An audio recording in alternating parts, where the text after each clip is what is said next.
इस वक्त की बड़ी खबर पर नजर डालते हैं और बड़ी खबर यह है कि मोदी सरकार एक बड़ा कदम उठाने जा रही है और यह कदम वक्फ एक्ट में बदलाव का है। सूत्रों के मुताबिक इस हफ्ते संसद में वक्फ बोर्ड संशोधन बिल पेश हो सकता है ताकि किसी भी संपत्ति को वक्फ संपत्ति बनाने के लिए जो पावर मिली हुई है वक्फ बोर्ड को, उस पर अंकुश लगाया जा सके। सूत्रों ने बताया कि शुक्रवार शाम कैबिनेट ने वक्फ अधिनियम में करीब 40 संशोधन को मंजूरी दे दी है और बिल को इसी हफ्ते संसद में पेश किया जा सकता है।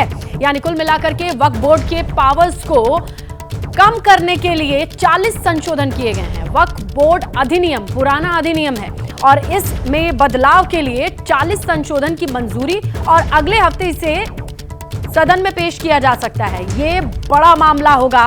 वक्फ के पास बहुत सारी प्रॉपर्टीज हैं और ऐसे में उनके कंट्रोल को, उनकी पावर्स को चैलेंज करने वाला बिल सामने आ सकता है, अंकुश लगाने वाला बिल सामने आ सकता है। यह बड़ी खबर मिल रही है। 40 के करीब संशोधन किए गए हैं इस वक्फ एक्ट में और बदलाव के बाद नया स्वरूप क्या होगा, इसे लेकर के अब हलचल तेज हो जाएगी।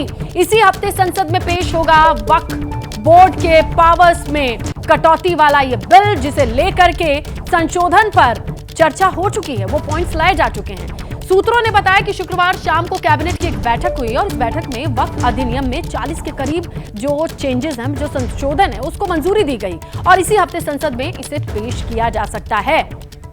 सीधा रुख करते हैं, हमारे सहयोगी मनोज्ञा लोईवाल का फोन लाइन पर मौजूद हैं, जो अब हमें बताएंगी मनोज्ञा कि किस तरीके से सूत्रों से जो जानकारी मिल रही है 40 के करीब संशोधन, बहुत बड़े पैमाने पर बदलाव एक्सपेक्ट किया जा सकता है। मनोज्ञा जी बिल्कुल, छोटे से बड़ा संशोधन चाहे 40 हो चाहे 50 हो, दरअसल सवाल ये उठ रहा है कि जिस तरह के संशोधन किए जा रहे हैं तो उसका सीधा असर वक्फ बोर्ड की शक्तियों पर पड़ेगा। यानी कि कार्यप्रणाली में पहला तो संशोधन किया जाएगा, उसके बाद संसद में इसी हफ्ते ला सकती है सरकार और उम्मीद है कि सोमवार यानी 5 अगस्त को इसको लाया जाए संसद में और इसे पेश किया जाए।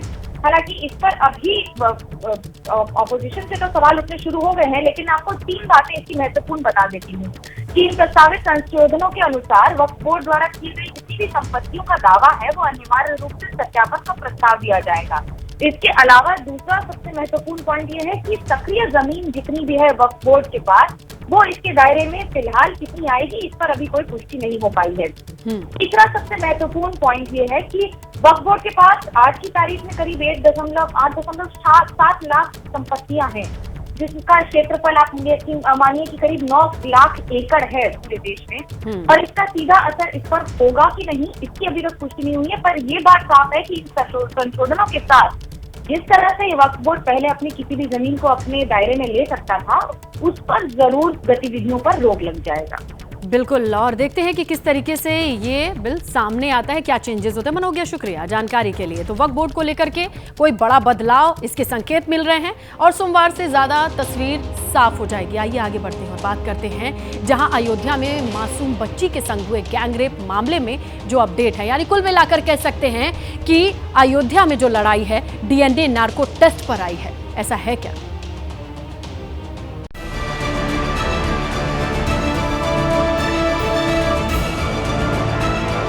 ये समाजवादी पार्टी मांग कर रही है कि जो पकड़े गए हैं 70 साल के मोहित भाई, डीएनए टेस्ट करा लो, नार्को टेस्ट कराइए। राजनीति में ऐसे भी लोग हैं जो पीड़ा को नहीं जाना और उसको बचाने के लिए डीएनए की जांच की बात कर दी।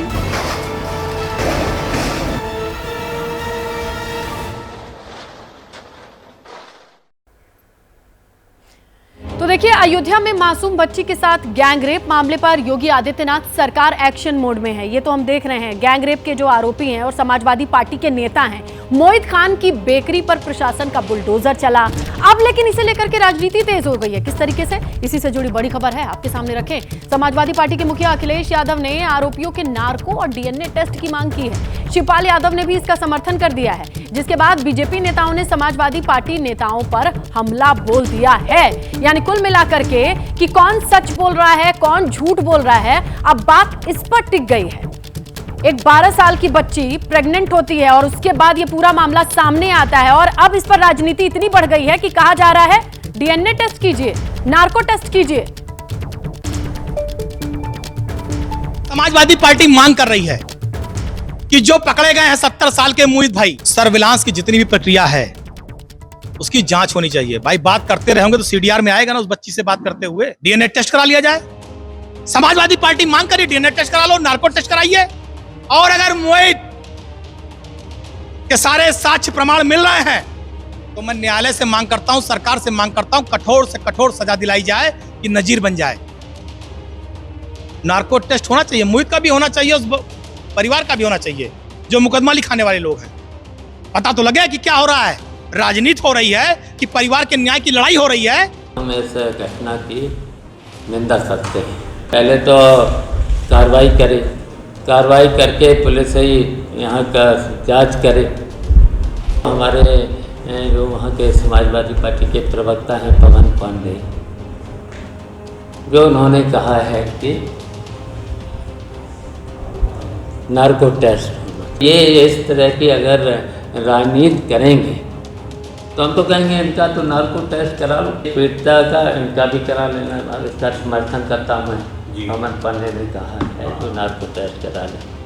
और जो इस घटना में राजनीति कर रहे हैं भारतीय जनता पार्टी के और जो इस घटना में शामिल हो रहे हैं, इनका सबका नार्को टेस्ट कर लिया जाए, इसलिए कि ये सब के सब राजनीति कर रहे हैं। आइए, अयोध्या गैंग रेप पर अब तक क्या हुआ, इसकी टाइमलाइन क्या है, ये मामला कब से सामने आया और कहां तक पहुंचा है, ये अब आप समझ जाएंगे। कैसे, देखिए क्या हुआ है। 12 साल की नाबालिग बच्ची से गैंग रेप का एक मामला सामने आता है और आरोप ये है कि गैंग रेप के बाद वीडियो बनाकर ब्लैकमेल किया गया और लगातार उसका गैंग रेप करते रहे। कब हुआ खुलासा? जब पीड़ित बच्ची, 12 साल की बच्ची प्रेग्नेंट हुई, गर्भवती हुई, तब ये मामला सामने आया। अब जब ये मामला सामने आया तो पता लगाया गया कि भाई ये चीजें किससे जुड़ी हुई हैं, तो नाम सामने आता है। आरोपी का नाम समाजवादी पार्टी नेता मोहित, उसका नौकर राजू। पॉक्सो एक्ट में केस दर्ज होता है क्योंकि इनके यहाँ काम करने वाली ये बच्ची बताई जा रही है। समाजवादी पार्टी की मांग ये है कि पीड़ित आरोपी नार्को टेस्ट, डीएनए टेस्ट हो, यानी ये पूरा केस झूठा भी हो सकता है, बना बनाया भी हो सकता है, ऐसा सोचते हुए ये आरोप लगाया जा सकता है। और ऐसे में पीड़ित से आज बीजेपी का डेलीगेशन मिलने वाला है। यानी कुल मिलाकर के लखनऊ से अयोध्या के बीच बहुत कुछ चल रहा है और इसीलिए हम लिए चलते हैं आपको अयोध्या। संजय त्रिपाठी हमारे सहयोगी नजर बनाए हुए हैं और उनकी तरफ से क्या इस वक्त ग्राउंड पर जो जानकारी इकट्ठा हुई है वो आपके सामने रखेंगे। संजय। बिल्कुल, मैं इस वक्त वही महिला अस्पताल पे खड़ा हूँ जहाँ पीड़िता भर्ती है। तस्वीरें आपको दिखाता हूँ। थोड़ी देर में यहाँ बीजेपी का डेलीगेशन आएगा जिसमें बाबूराम निषाद जो राज्यसभा के सांसद हैं वो आएंगे। उनके साथ में उत्तर प्रदेश सरकार के मंत्री नरेंद्र कश्यप आएंगे और साथ ही साथ अन्य राज्यसभा सदस्य भी आएंगे। उसकी तैयारियाँ की जा रही हैं। पुलिस प्रशासन लगातार यहाँ पर आ रहा है और 4th फ्लोर पर जो पीड़िता है वो भर्ती है। इसलिए तो मैं बताना ये चाहूँगा कि ये घटना ना केवल बेहद दुस्साहसिक है बल्कि आप समझिए इसमें किस तरह से पूरा का पूरा घटनाक्रम चला है कि एक पीड़िता का रेप होता है, सामूहिक बलात्कार होता है। मोहित खान और राजू खान नाम के 2 आरोपी इस पूरे मामले में गिरफ्तार किए जाते हैं। सरकार उन पर सख्ती करती है, उन्हें जेल भेजती है और उनके जो संपत्तियां हैं उनकी जांच करा करके उन पर बुलडोजर चलाती है। लेकिन अब ये पूरा मसला जो है वो पॉलिटिकल हो गया है। सपा की ओर से इसका काउंटर किया जा रहा है कि इस पूरे मामले में नार्को टेस्ट होना चाहिए, डीएनए जांच की जानी चाहिए कि आखिरकार ये घटना करने वाले असल दोषी कौन है। वही भारतीय जनता पार्टी कह रही है कि जब ऐसा कोई प्रकरण आता है, जब बलात्कारियों पर कार्रवाई करने की बात होती है तो समाजवादी पार्टी के लोग उनके पक्ष में खड़े हो जाते हैं। तो ये पूरा का पूरा जो सियासी मसला हो गया है, ये उसको लेकर के लगातार राजनीति हो रही है, वार हो रहा है, प्रतिवार हो रहा है। बहरहाल इन सब के बीच में बीजेपी का डेलीगेशन अभी कुछ ही देर में यहाँ पर आएगा और पीड़ित पक्ष से मुलाकात करेगा, उनके दर्द को समझेगा, उनके साथ जो अन्याय हुआ है उसकी बात करेगा और उनसे जानेगा कि अब तक जो कार्रवाई हुई है वो उससे संतुष्ट हैं या नहीं है। श्वेता, बिल्कुल, और ये बहुत बड़ी बात है। देखते हैं आज ये डेलीगेशन मिलकर के क्या बातें लेकर के सामने आता है और पब्लिकली रखता है। आपका शुक्रिया संजय, इसी अपडेट पर, इसी खबर पर, जहां आरोपियों के नार्को और डीएनए टेस्ट की मांग उठ रही है, अब बीजेपी समाजवादी पार्टी पर हमलावर हो गई है। कैसे? देखिए, बीजेपी के नेताओं ने एक सुर में अखिलेश यादव, समाजवादी पार्टी पर सवाल खड़ा करना शुरू कर दिया है। कैसे? कहते हैं कि बीजेपी आरोप लगा रही है समाजवादी पार्टी का इतिहास ऐसा ही है जहां समाजवादी पार्टी के लोग अपराधियों को संरक्षण देने का काम करते चले आए हैं, जहां ऐसे संवेदनशील मुद्दों पर भी वो बचाव के लिए कोई ना कोई उपाय ढूंढ करके ले आते हैं। इसे लेकर के बीजेपी लगातार हमलावर है कि जहां महिला विरोधी, जहां महिला को बचाना हो, वो बचाने के बजाय अपराधियों को संरक्षण देने के रेमेडीज पे बात करना पुरानी आदत रही है। इस पर तंज बीजेपी की ओर से आ रहा है, पलटवार बराबर आ रहा है। जहां इस पूरे केस को फर्जी बताने के या फिर तथ्य को लेकर के सवाल उठाने को लेकर अब समाजवादी पार्टी का एक बयान और उस बयान पर पलटवार। अखिलेश ने कितने अपराधियों का अभी तक डीएनए नार्को टेस्ट कराया होगा, ये सवाल पूछ लिया कि इस केस में डीएनए नार्को टेस्ट इतना आसान है क्या? अगर हर एक केस पे डीएनए नार्को टेस्ट की बात सामने आती है तो अब तक कहां तक आई? डीएनए तो प्रक्रिया कोर्ट से होती है ना, कोर्ट के बाहर तो होती नहीं है। अब कोर्ट में जब चार्जशीट जाती है वो एक प्रक्रिया के तहत होती है, तो फॉरेंसिक रिपोर्ट के अंदर आता है, तो वो तो कोर्ट के मामले का। तो आज के दिन में जो सुप्रीम कोर्ट का आर्डर है वो ये थोड़ी लिखा है कि डीएनए टेस्ट कर लो तब उसको पकड़ना। तो इसके मतलब आप निषाद की उस बच्ची के साथ नाइंसाफ़ी खड़ा न होके आप अपराधी के साथ खड़े हैं, डीएनए टेस्ट हो तब वो अपराधी माना जाएगा। अपराधी के ऊपर दया कर रहे हैं और डीएनए टेस्ट की बात करते हैं, ये तरीका लोकतंत्र में ठीक नहीं। बच्ची से मिला हूँ, परिवारजनों से भी मिला हूँ और उनको ढाढ़स बंधाने के साथ साथ ये आश्वस्त किया है कि सरकार इस मामले में सख्त है और पूरी कार्रवाई ऐसे लोगों के खिलाफ सख्ती के साथ किया जाएगा। जो दरिंदे हैं उनको किसी भी सूरत में बख्शा नहीं जाएगा और सख्त कार्रवाई होगी। ये दुर्भाग्यपूर्ण है और ये बात जाहिर है कि उसमें जो लोग इस घटना में जिन लोगों के हाथ हैं उसमें से कुछ समाजवादी पार्टी के लोग भी रहे हैं और उनका संरक्षण प्राप्त है। तो इस नाते समाजवादी पार्टी इस पर चुप है। पूरा प्रदेश जानता है कि समाजवादी पार्टी का इतिहास यही रहा है कि समाजवादी पार्टी के लोग, उनके पदाधिकारी और नेता अपराधियों को संरक्षण देने का काम करते रहे। लेकिन अखिलेश जी से अपेक्षा थी कि ऐसे कुकृत्य करने वाले, जघन्य अपराध करने वालों को संरक्षण देने की बजाय पार्टी से निकाल करके कठोर कार्रवाई है खुद ही अपनी ओर से आवाज़ देने का काम करेंगे। क्या अखिलेश जी आपने जब आप सत्ता में सीएम रहे तो कितने लोगों के डीएनए टेस्ट कराने के उपरांत उन पर कार्रवाई करने का काम किया था मामले में? जो उन्होंने भी इस जघन्य घटना को अंजाम दिया है, कठोर कार्रवाई की जाएगी। वो किसी दल का हो, किसी दल का न हो, कोई पदाधिकारी हो न हो, लेकिन समान रूप से कानून अपना काम करेगा और कठोर दंड देने का काम सरकार कराएगी। और देखिए, अयोध्या में सियासत के बीच आज बीजेपी का एक डेलीगेशन है जो पीड़ितों से मुलाकात करेगा और इसके बाद डेलीगेशन अपनी रिपोर्ट को बीजेपी नेतृत्व को सौंपेगा। बीजेपी के डेलीगेशन में बाबूराम निषाद हैं, यूपी सरकार में मंत्री नरेंद्र कश्यप और राज्यसभा सांसद संगीता बलवंत शामिल हैं। इनका डेलीगेशन पहुंचेगा, पीड़ित परिवार से मिलेगा, पीड़ित बच्ची जो हॉस्पिटल में है उससे मुलाकात करेगा और उनके बातों के आधार पर जो रिपोर्ट बनेगी उसे आगे फॉरवर्ड करेगा। तो ये आज के दिन की अहम गतिविधि है बीजेपी की ओर से। प्रतिनिधि मंडल में देखिए शामिल किसे किया गया है, वो नाम भी बहुत अहम है, नरेंद्र कश्यप, संगीता बलवंत।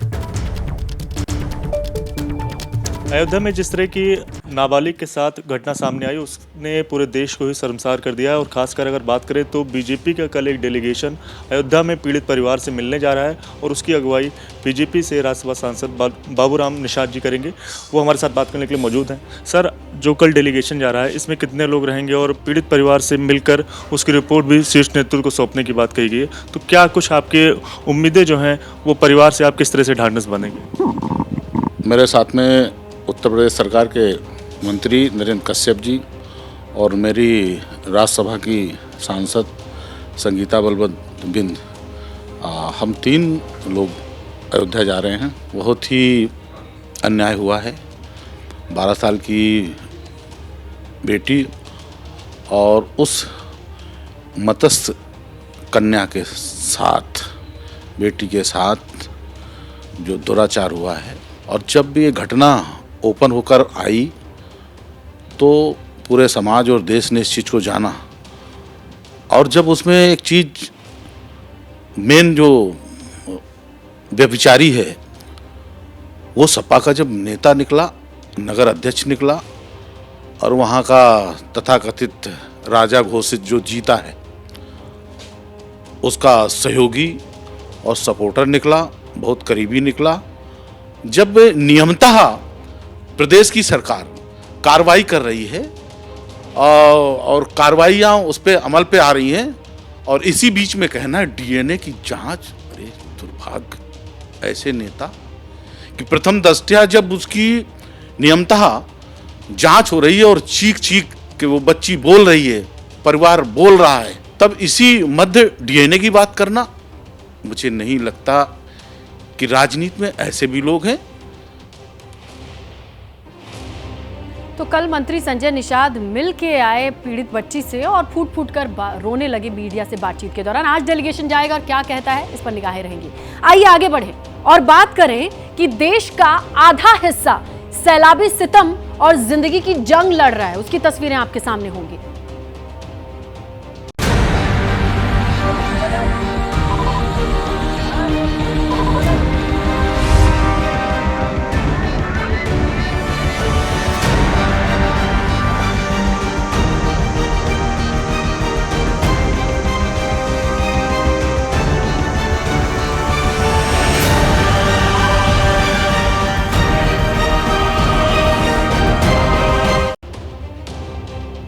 बारिश मॉनसून हमारे आपके लिए मौसम हो सकता है, लेकिन सोचिए किसी की जिंदगी, किसी का घर, किसी के आसपास सब कुछ खत्म करके ले जाए।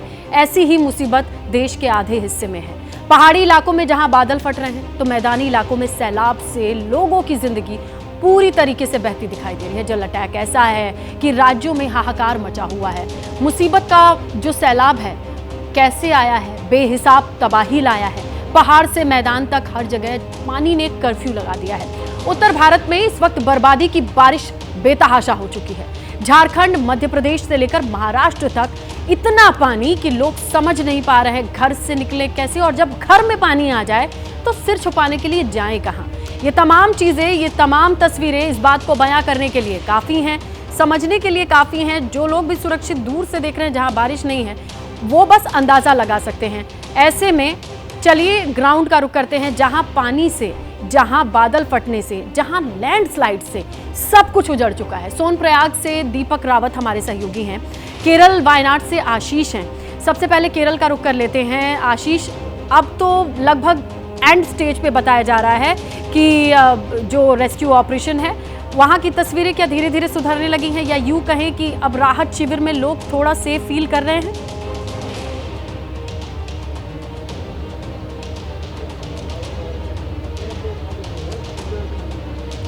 आशीष तक आवाज नहीं पहुंच रही है। चलिए हम दीपक का रुख करते हैं। दीपक, जहां आप हैं वहां अभी भी खतरे की जद बनी हुई है, बरकरार है। वहां पे सिचुएशन अभी भी ठीक होने का नाम नहीं ले रही है। आज भी जो मौसम विभाग का अलर्ट आया है, बारिश की चेतावनी उधर भी है क्या, और क्या कंडीशन है? देखिए स्नेहलता, इस पूरे इलाके में मौसम कब करवट बदल दी ये कहा नहीं जा सकता, लेकिन गनीमत ये है कि 2 दिन से बारिश नहीं हो रही है, इसलिए रेस्क्यू ऑपरेशन लगातार जारी है। आज की बड़ी खबर ये है कि जो मैं तस्वीरों के जरिए आपको दिखाऊंगा अभी, अब जो सेना भी है इस पूरे रेस्क्यू ऑपरेशन में जुट गई है। सेना की मदद से एक टेम्परेरी ब्रिज तैयार किया जा रहा है। इसके 2 मकसद होंगे। पहला तो जो रसद है, जो ज़रूरी सामान है, दवाइयाँ हैं, जो लोग वहाँ पर फंसे हुए हैं और जिनको निकालने में अभी वक्त लगेगा, उन तक वो रसद सामान जो है पहुंचाया जा सके। ये देखिए रस्सियों के सहारे टेम्परेरी ब्रिज तैयार कर रही है आर्मी, और इसी रस्सियों को एक तरफ से दूसरी तरफ खींचकर सामान पहुंचाया जाएगा।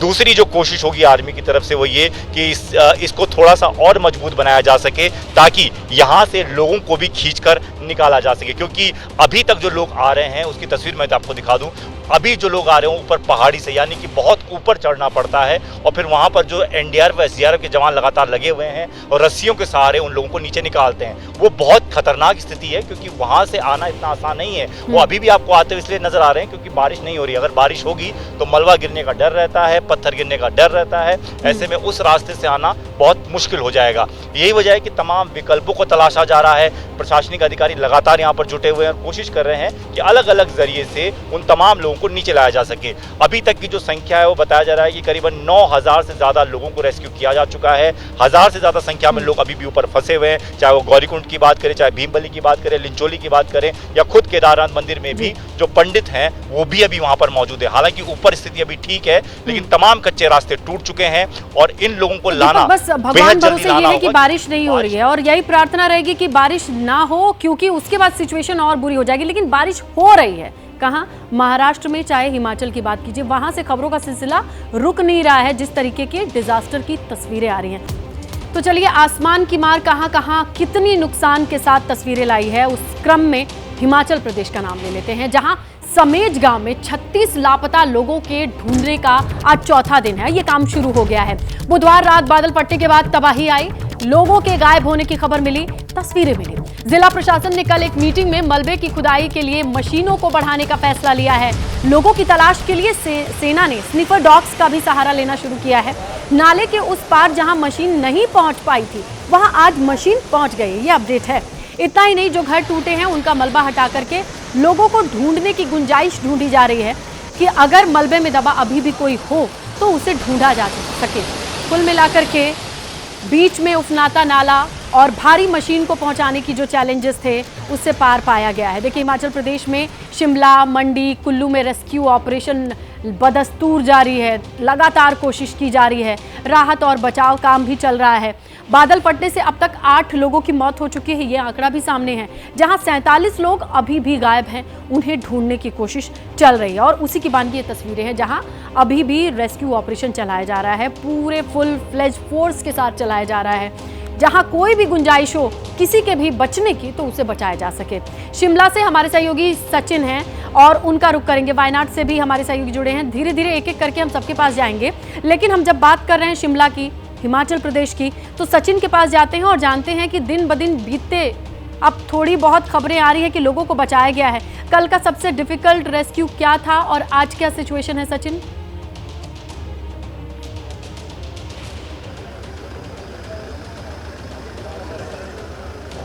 बचाव कार्य चला है।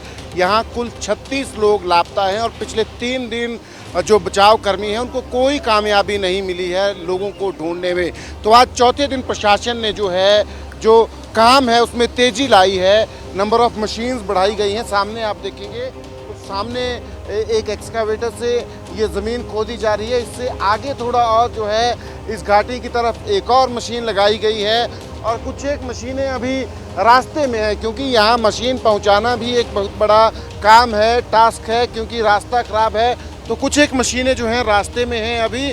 तो आज जो है काम में तेज़ी लाई गई है, पर अभी तक किसी भी लापता व्यक्ति का कोई पता नहीं चला है। 36 लोग लापता हैं यहाँ समेज गांव से और कुल 47 लोग हिमाचल में अभी भी मिसिंग हैं, जिनमें मंडी में है, कुल्लू में है और ये शिमला का समेज गांव है। तो प्रशासन की तरफ से ये कोशिश जरूर की जा रही है कि लापता लोगों को ढूंढा जाए, किसी ना किसी तरीके से स्निफर डॉग्स की मदद ली जा रही है। पिछले कल एक स्निफर डॉग था यहाँ, आज 3 स्निफर डॉग्स जो हैं उनका इस्तेमाल किया जा रहा है ताकि ज़्यादा जो है उसमें जो है कोशिश की जा सके लापता लोगों को ढूंढने की। सेना है, CISF है, NDRF है, पूरी कोशिश की जा रही है, पर ये काम इतना मुश्किल है क्योंकि इतना बड़ा ये बादल फटा था ऊपर पहाड़ियों पर, इतना ज़्यादा मलबा है, इतने बड़े बड़े पत्थर हैं कि उसको काम को करना जो है इनके मशीनों के ज़रिए भी जो है वो मुश्किल हो रहा है। सामने आप देखेंगे ये जो मशीन लगी है खुदाई कर रही है, ये मिट्टी जो है, मलबा जो है तकरीबन 15 फीट इसकी जो हाइट है जो ऊपर से आया है पहाड़ी से, इस नाले को क्रॉस करके पहले इस मशीन को पहुंचाया गया है।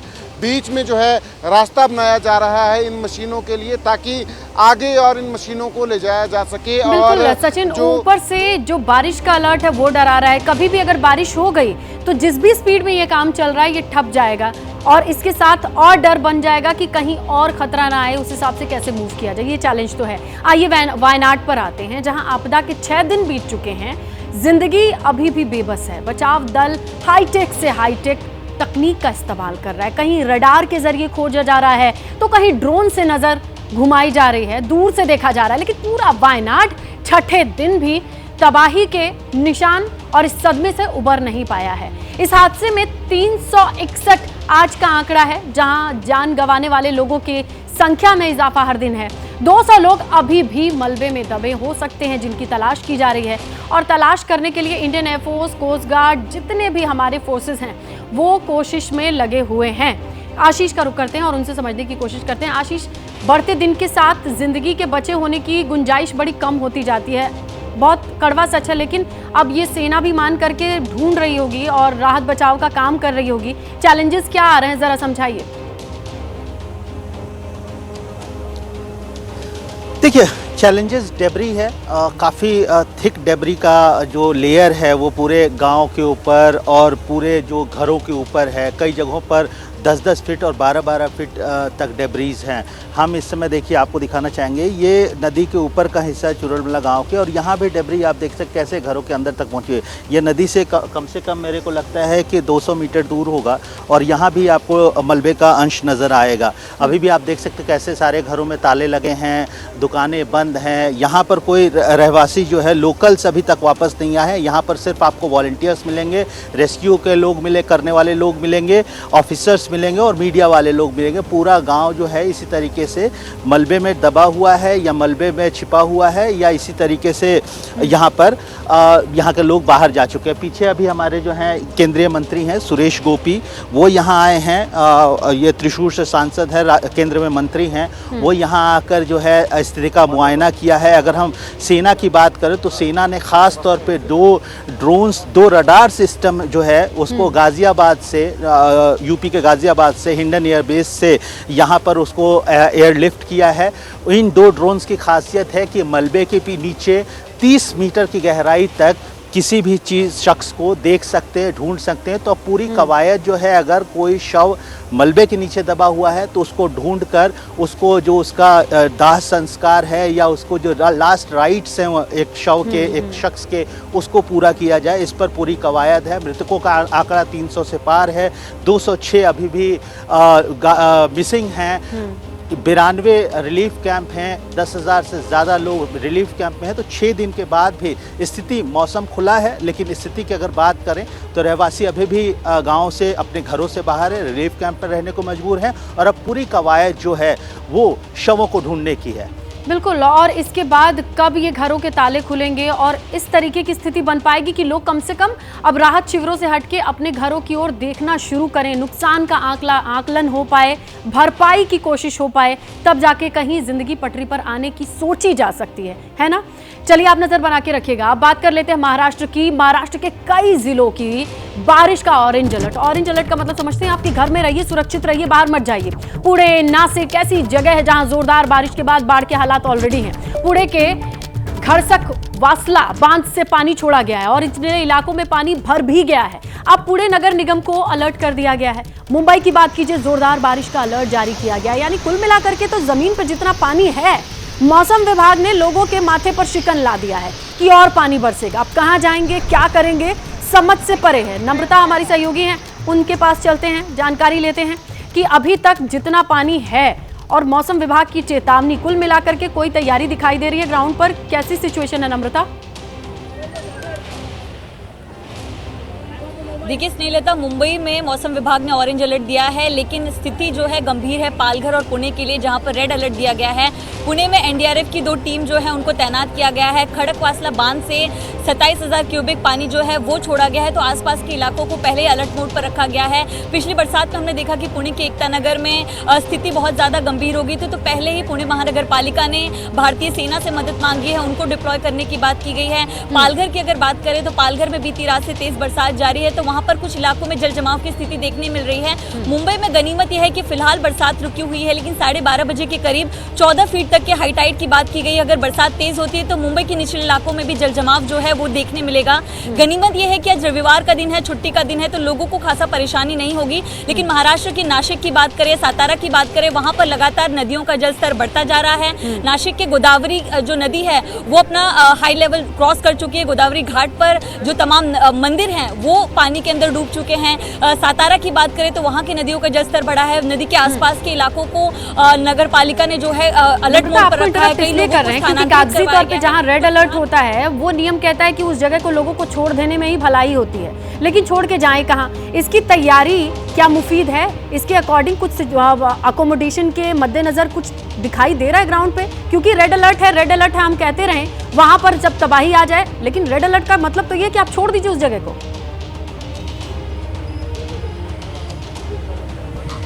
देखिए, पुणे की अगर बात करें तो पुणे में एनडीआरएफ की 2 टीमें तैनात की गई हैं, जिसका अपडेट आया है। लगातार जो पुणे महानगर पालिका है वो खड़कवासला बांध के आसपास और जिन इलाकों में पानी भरने की स्थिति है वहां पर महानगर पालिका के लोगों को भी तैनात किया गया है। पुलिस भी वहां पर अलर्ट मोड पर है। मुंबई की बात करें तो मुंबई के जितने भी कोस्टल इलाके हैं वहां पर बीएमसी के लोगों को भी तैनात किया गया है और बीएमसी लगातार कंट्रोल रूम से इन सब चीजों पर नजर भी रख रही है। ग्राउंड रियलिटी की बात करें तो खड़कवासला बांध की अगर बात करें तो पानी छोड़ने की जो चेतावनी है बहुत पहले दी गई थी, तो कई लोगों को स्थानांतरित होने के लिए पहले टाइम दिया गया। जो लोग नहीं कर पाए वहां पर टीम पहुंचाई गई। और अगर पालघर और तमाम इलाकों की बात करें जहां पर रेड अलर्ट है तो रेड अलर्ट की जानकारी उनको पहले दी जाती है और खुद जो सरकारी टीम हो या महानगर पालिका की टीम हो वहां पर जान है तो जहान है, सामान और सब कुछ पीछे छोड़ के अपने आप को बचाने के लिए अगर अलर्ट पर लोग ध्यान दे तो बेहतर होगा। प्रशासन की मदद करें ऐसी कंडीशन में, छोड़ दे वो जगह और जहां इतना खतरा है। देखते हैं कि किस तरीके से, बादलों पे हमारा कंट्रोल नहीं है लेकिन हाँ, आपदा से बचने के लिए प्रिकॉशंस पे जरूर है। बड़ी खबर मिल रही है जम्मू कश्मीर के गांदरबल से, जहां बादल फटने की तस्वीरें आई हैं। चिरवान कंगन में बादल फटने से तबाही मची है। बादल फटने से कई घर और गाड़ियां मलबे में दबी हैं और ऐसे में श्रीनगर हाईवे भी आवाजाही के लिए बंद है। ये देखिए तस्वीरें, ये चिरवान कंगन है गांदरबल जिले में, जहां बादल फटने के बाद सड़क पे बहता दरिया दिखाई दे रहा है। इसमें ढेर सारा मलबा और तेजी के साथ ये पानी आगे बढ़ता चला गया, जिसकी जद में कई गाड़ियां